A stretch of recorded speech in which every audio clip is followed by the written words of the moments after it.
In a jaw-dropping, economy-altering reversal that has left Wall Street, Main Street, and political insiders stunned into silence, the Trump administration, on April 22, 2026, quietly flipped the switch on the largest financial payout in American history, unleashing a staggering $160 billion tariff refund that is already sending shockwaves through every boardroom, warehouse, and small business office across the United States. This is not hyperbole. This is not speculation. This is the cold, hard reality. After the Supreme Court struck down President Trump's signature Liberation Day tariffs in February 2026, the U.S. Court of International Trade ordered the government in March to return every single penny collected, plus interest, to roughly 330,000 eligible importers. On April 22nd, the processing portal opened. Refunds are already hitting bank accounts. The biggest repayment program in U.S. history has officially begun, and the race is on. If you import goods, whether you're a Fortune 500 giant, a Midwest manufacturer, California tech startup, or a family-owned retailer, you could be looking at a life-changing check. Average payout, approximately $485,000 per claimant. Some companies are in line for tens of millions, others for hundreds of thousands. The money is real, the portal is live, and the clock is ticking. This single development has the power to inject more cash into the U.S. economy in one stroke than most stimulus packages of the past decade. It could lower consumer prices, boost corporate earnings, lift the stock market, and reshape the political landscape ahead of the 2026 midterms. Yet most Americans still don't even know what's happening. That ends right now. The background. How we got here? To understand the sheer scale of this moment, you have to go back to the early days of Trump's second term. In January 2025, President Trump signed Executive Order 14287, the so-called Liberation Day tariffs. These sweeping duties targeted imports from China, the European Union, Mexico, Canada, and several other trading partners. Framed as a bold strike for American manufacturing and national security, the tariffs ranged from 25% to 60% on hundreds of categories of goods: steel, aluminum, electronics, apparel, auto parts, pharmaceuticals, and more. The administration argued that tariffs would bring factories home, punish unfair trade practices, and generate hundreds of billions in revenue for the U.S. Treasury. For months, they did exactly that. Customs and Border Protection collected roughly $160 billion in duties between March 2025 and January 2026. Importers passed much of the cost onto consumers through higher prices. Inflation ticked up. Supply chains strained. But the White House declared victory. Then came the legal reckoning, a coalition of importers, trade associations, and state attorneys.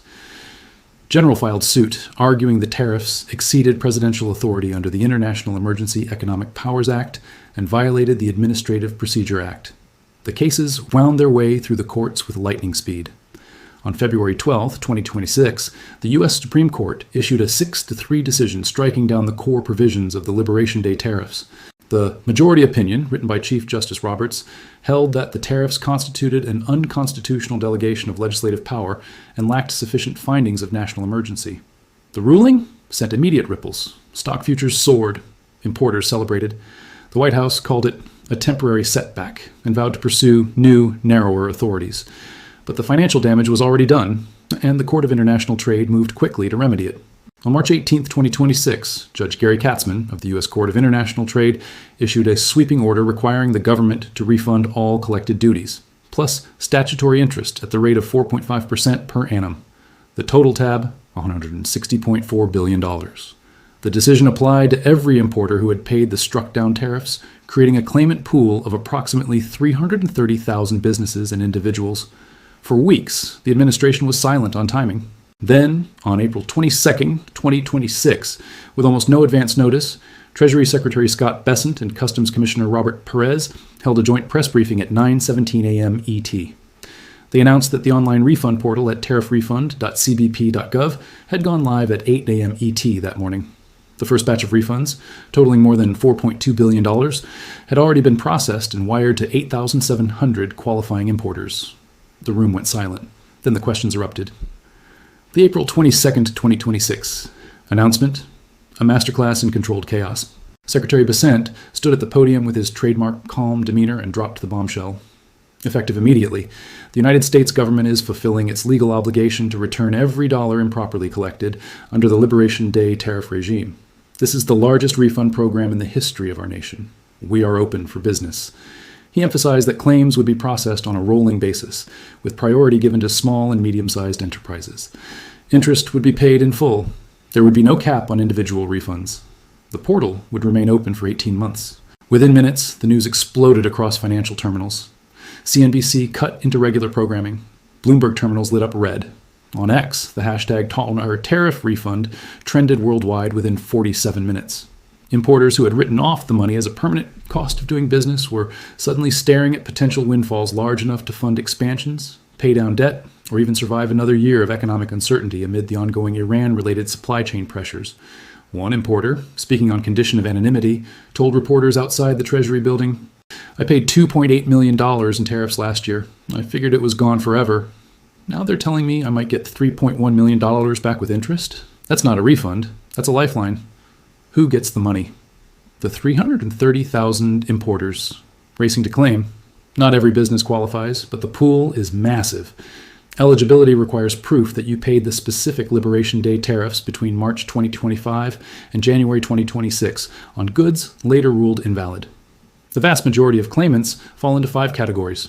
Electronics and technology importers, 92,000 claimants. Smartphones, laptops, semiconductors, and consumer electronics from Asia bore some of the highest rates. Automotive and parts suppliers, 68,000 claimants. Steel, aluminum, and component tariffs hammered the auto sector. Apparel, textiles, and consumer goods, 71,000 claimants. Clothing, footwear, and household items saw broad application. Industrial and machinery importers, 54,000 claimants. Heavy equipment, tools, and manufacturing inputs. Pharmaceuticals and medical supplies, 45,000 claimants. A smaller but high-value category. With some single claims exceeding $20 million, the average refund is approximately $485,000, but the distribution is skewed. The top 5% of claimants are expected to receive more than $8 million each. The bottom 50% will see checks between $12,000 and $180,000. Small businesses, those with under $50 million in annual revenue, receive expedited processing and dedicated support lines. How to claim your share. Step-by-step guide. The process is deliberately streamlined, but speed matters. Here's exactly what you need to do right now. Step 1, visit tariffrefund.cbp.gov, the official government portal. Beware of copycat scam sites. Step 2, create an account using your company's EIN and existing ACE automated commercial environment. Credentials, if you have them. Step 3, upload supporting documentation.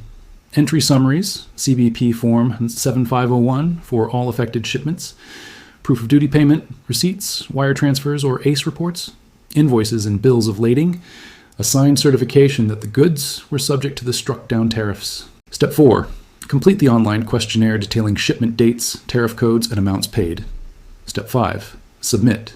You will receive an immediate confirmation number and estimated processing time. Currently 7 to 21 business days for complete applications. Step 6, track status in real time through your dashboard. Once approved, funds are wired directly to the bank account on file within 48 hours of final approval. Pro tips from importers. Already approved? Have your accountant or customs broker review documents before submission. Incomplete filings are being returned. Small businesses, under 500 employees, should select the expedited SME track for priority review. Keep digital copies of everything.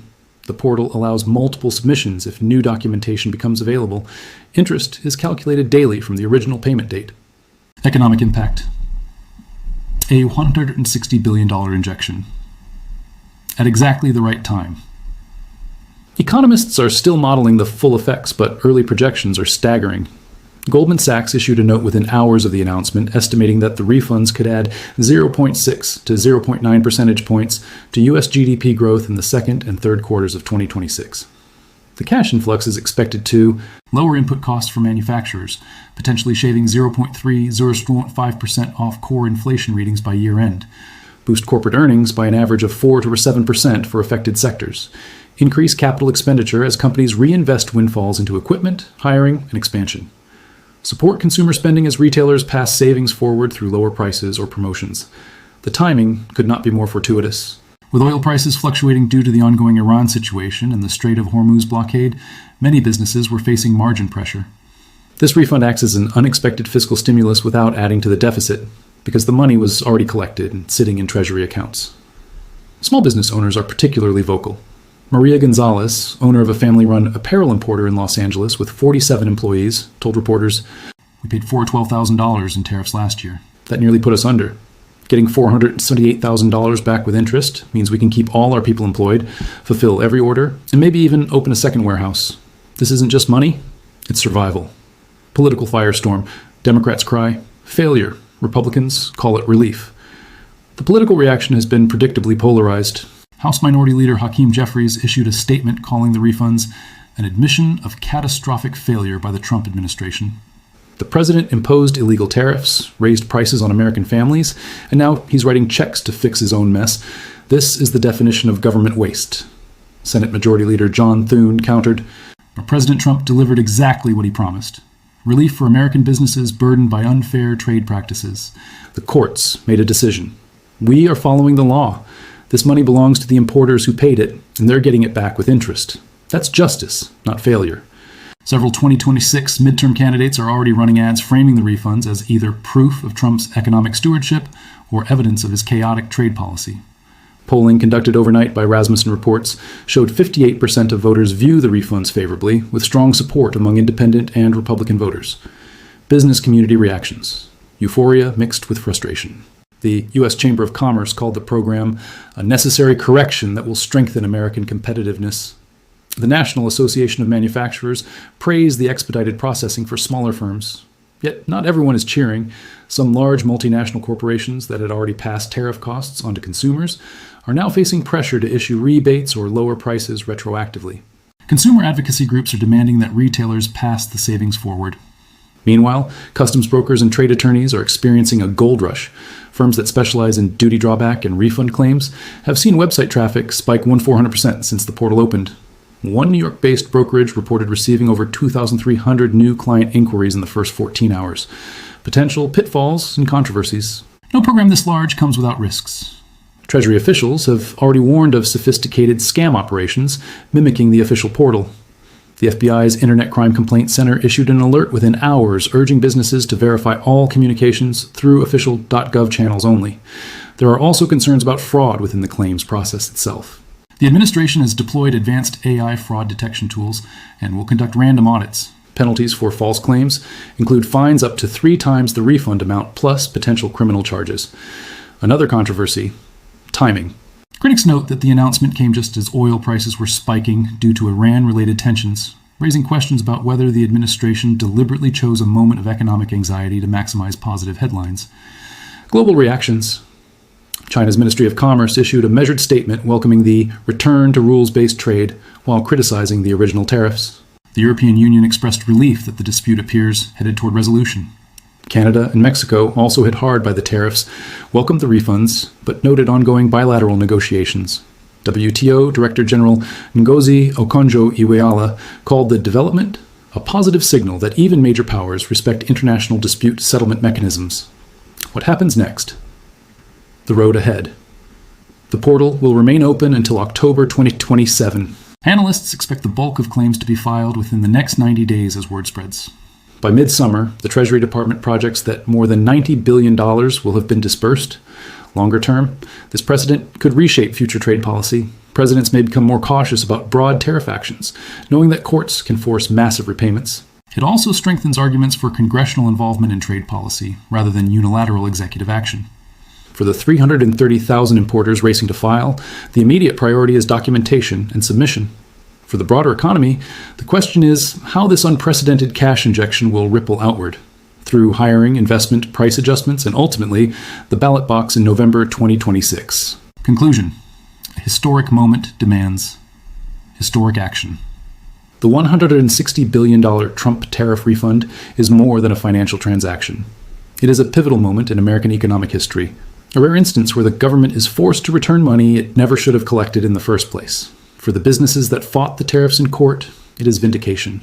For those who simply paid and moved on, it is an unexpected gift. For the American economy, it is fuel. The portal is open. The money is real. The race has begun. If your company imported goods between March 2025 and January 2026 and paid duties under the Liberation Day regime, do not wait. Gather your documents. Visit tariffrefund.cbp.gov today. The window is open, the process is moving, and the first wave of recipients is already celebrating. This is not a drill. This is not a rumor. This is $160 billion heading back into the hands of American businesses right now on April 22nd, 2026, and every day after. The only question left is, will you claim your share before someone else does? If you need further revisions or adjustments, feel free to ask.